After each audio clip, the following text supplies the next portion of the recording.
Welcome to the Daily Dose. I am Jeff Boulier. I'm Shelby LeDuc. And who are we here with today? We are here with Nicholas Grimm, who is a certified physician's assistant. Very nice. We are going to be talking about Melanoma Monday. Happy Melanoma Monday.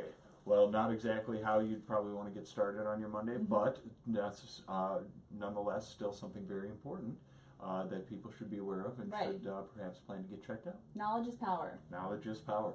So Nicholas Grimm, can you tell us a little bit about Melanoma Monday and what it means?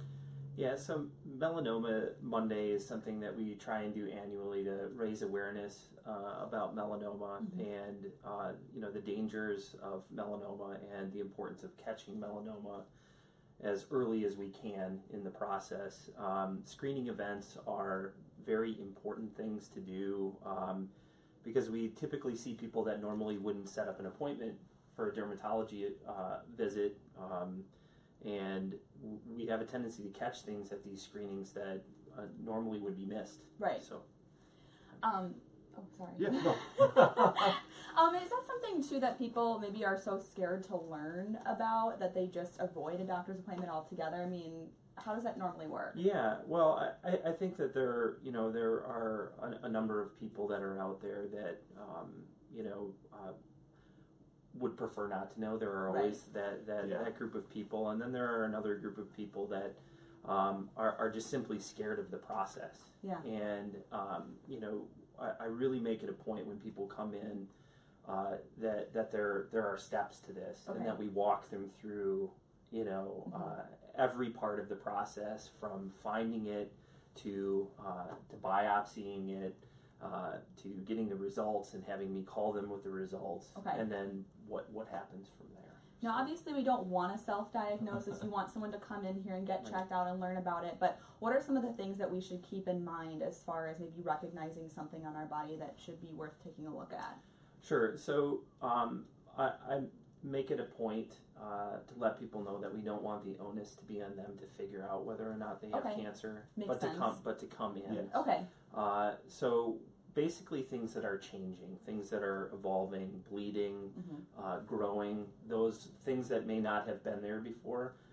People do acquire, benign moles as they age and other benign lesions. It's making that distinction between something that's benign and something that's cancerous that's really important. Okay. So we go through kind of very rudimentary methods of trying to determine whether or not you need to come in, but I always say, if you're worried about it, I'm worried about it. And you should come in and have it evaluated. Peace of mind. Right. If it's something as simple as me saying, you know what, that's harmless, we don't need to do anything about it, then we leave it alone. But I say, I could have easily walked in the room and said, this is a cancer. We need to take care of this. So. Right. Do you recommend that people once they hit a certain age just get a skin test, or should they wait until they see something that concerns them? Is this something that perhaps they should just? Yeah, that's a wonderful question. There are a lot of factors that go into answering that question appropriately. History of tanning, family history of skin cancer is very important. What I tell people about melanoma is, if you've had a melanoma and you have children, at about half the age that you developed your melanoma, your children should be coming in to get checked. That's a good rule of thumb. Yeah, it's very simple. And then, I say, tell your family, tell your blood relatives, because, you never know when you're going to save somebody's life by just sharing some information. And just letting them know that perhaps now is the time to get checked out. Yes. Wink, wink. Well, we're going to show you a quick demonstration in just a minute of what a skincare screening might look like. I'll show you that it's not scary, that it's something you should go ahead and do. But, protection from the sun should be a year-round thing. But as we're heading into the summer months, people tend to think about it more. What are some of the things that they can do to protect themselves? Yeah, so sunscreen, minimum of a 30 SPF is a good idea. Really, up to a 50 is adequate. Making sure that you're using enough of it. Making sure that you're reapplying. I'm a big fan of sun protective clothing as well. It's a way, a lot of the fabrics are very breathable. You don't get too hot. I did it for my children when they were growing up. So and it's a relatively small investment when you look at it, what the cost is compared to buying Yes. sunscreen. So Yeah. covering up is always a good idea. There's no substitute for shade. Okay. Enjoy the heat and not the rays. That's Okay. what I like. Any So, preference on lotion sunscreen versus the spray? I know there's a kind of different opinions. You know, I think that, you know, there's a lot of concern over, you know, inhaling that aerosol. Okay. You know, but I actually think if you spray it in your hand and then put it on, that's fine. Right. Some people have complaints that it, you know, burns their eyes when they get it on. I just say wear a broad brim hat and, you know, put a lotion on and just stay away from the eyes. So. Well, you heard it here.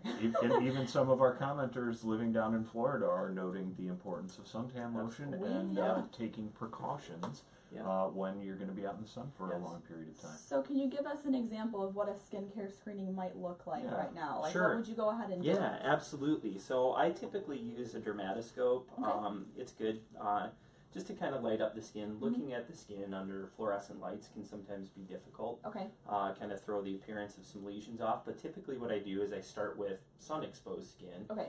And then, of course, we address any concerns that you have coming in. Right. Hey, take a look at this Like spot. this looks And then weird or feels weird. Okay. Because when you're in for a visit, I'm not going to tell you, you know, hey, this spot's benign, this spot's benign. So we like to work through lists. If you've got a list, Okay. we work through that first. So that's the first thing that we would do.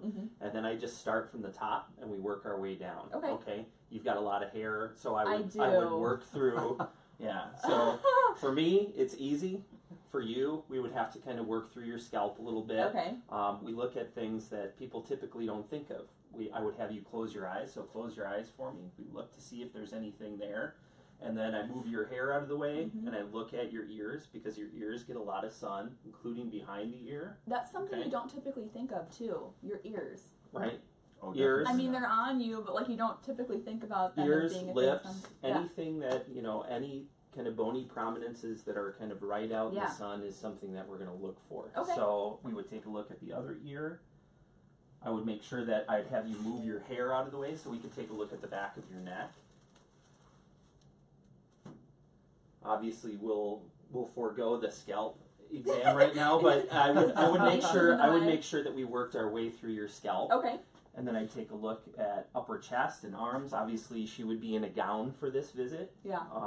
So we would make sure that we would be taking a look at everything. And then in women, really important to look at the legs, in between the toes, bottoms of the feet. Really? The toes? Yeah. Okay. So we found melanomas on the bottoms of the feet. Wow. So sun-exposed areas are more common. Okay. But we find them. It could be anywhere. Find them everywhere. People, I even tell people you should be getting a good eye exam because you can get melanoma in your eye. Oh my word! Oh, Okay. that sounds That does not sound very fun. No, and that's why when you know, people come in with a history of melanoma, I make sure that they're getting in for eye exams, that they're having a good dental exam done. So we want to have all of those things looked at to be as comprehensive as possible. Well, it's all very important stuff. Definitely so. You know, make sure to keep an eye on yourself, but then also, if you do have anything, be sure to contact a professional and have it looked at, because the sooner you find it, the better. Yes. Consider making an appointment. Thank you so much to BayCare Clinic for having us today for Melanoma Monday. And post any questions you have below. We do our best to answer them. Yes, and awesome, Shelby, for as somebody commented, for sacrificing and undergoing the skincare exams. Yes. It shouldn't be considered a sacrifice, though. Like, this should just be proactive and protective. And exactly. So take some time. If you think you've got something that needs to be looked at, schedule an appointment to get a skin test right now. Thank you so much for having us. Hey, take care. Thank you. Yep. All right. Have a great day, everybody.